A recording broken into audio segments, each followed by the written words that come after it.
Jack, it was your mate and mine, James Morrow, who claims to have coined the nickname Health Hazard for...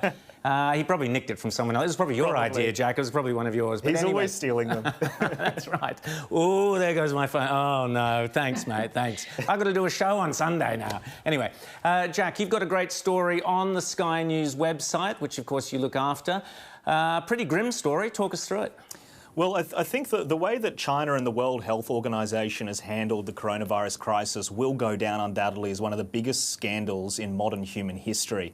We now know that the actions alone have been quite deadly. There's been a study from the University of Southampton which has come out saying that if they had acted just 3 weeks earlier, there would be 66% less cases, and if you follow the data trends, 66% less deaths. Now, if they had acted even longer than that, it could have gone up to 95%. So essentially they're saying that if the World Health Organization didn't listen to China, responded a lot sooner, because we do know they were actually warned in December about this, and then they came up with this obscure reason from the Chinese government that, well, we don't think it's human-to-human contact, despite at the point when they made that statement there were actually 12,000 cases in China. I don't know if they all ran into bats at that point. But we now know that there are actually very, very dire ramifications. I'm not going to pretend to understand how the statisticians have pulled together this data, but it was actually done by a doctor who was funded by the Bill Gates Foundation. Now, we know Bill Gates is actually heavily involved in the World Health Organization, so we do know there is a big, it's a very legitimate study, and these figures were very, very important, I think, in telling the story of how soon you should act and what are the ramifications. Fascinating story. I urge people to go on to skynews.com.au to check that out. Corinne, just your thoughts on that, and are you or I going to explain to Jack that it's fewer deaths, not less deaths? One of us has got to do it. I'll do it. I'm happy to be the grammar princess. I just really hope that we come to the other side of this pandemic and learn some lessons. We've really got to learn the lessons from this.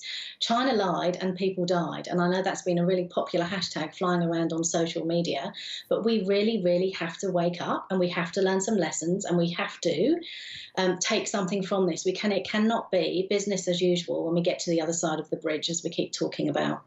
Now, Corinne, I'm admiring your apartment or your house where you're in, but the property market is expected to fall by as much as 30% as a result of the coronavirus. This is what they're telling us. Who knows? Let's hope not, but there you go. But if it does, experts are suggesting that this could be the perfect chance for those first home buyers. You know, those millennials who've been whining and whinging for the last decade? Well, here's your chance, guys. What do you think? Well, what are they going to whinge about next? In theory, yes, you know, we've got incredibly low interest rates, investors have backed off, but anyone who's getting real-time advice on this would be being advised to sit tight. We don't actually know. Like some of those numbers that I think have been coming out about the housing market, they're worst-case scenario, you know, 20%, 30%, I think even I read this week.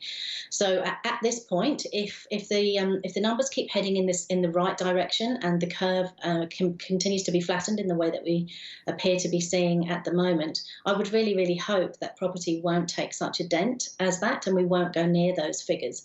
But nobody has any idea. You know, we've first of all, we've got to get to the other side of Easter. You know, let's just take one step at a time here. Yeah, exactly.